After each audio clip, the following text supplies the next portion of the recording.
भाजपा आमदार संदीप जोशी यांनी राजकारणामधून निवृत्तीचा निर्णय घेतलाय। विधान परिषदेची मुदत ही संपल्यानंतर राजकारणामधून निवृत्त होणार आहे असं संदीप जोशी यांनी म्हटलेलं आहे। भाजप कार्यकर्त्यांना भावनिक पत्र लिहत संदीप जोशींनी राजकारणामधून संन्यास घेण्याचा हा निर्णय घेतलेला आहे। तर भाजपचे आमदार संदीप जोशी यांनी निवृत्तीचा हा निर्णय एका पत्रामधून जाहीर केलेला आहे। विधान परिषदेची त्यांची मुदत ही संपत आलेली आहे आणि ती संपल्यानंतर ते राजकारणामधून निवृत्त होणार आहेत।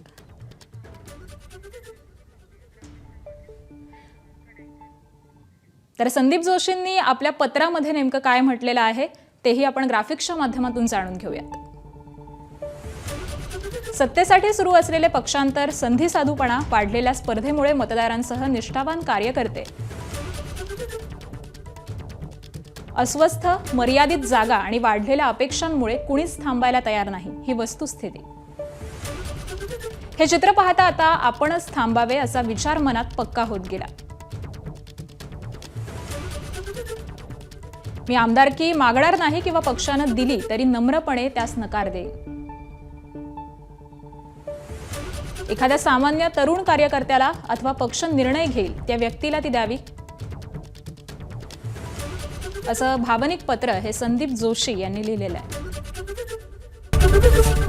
एबीपी माझा, उघडा डोळे बघा नीट।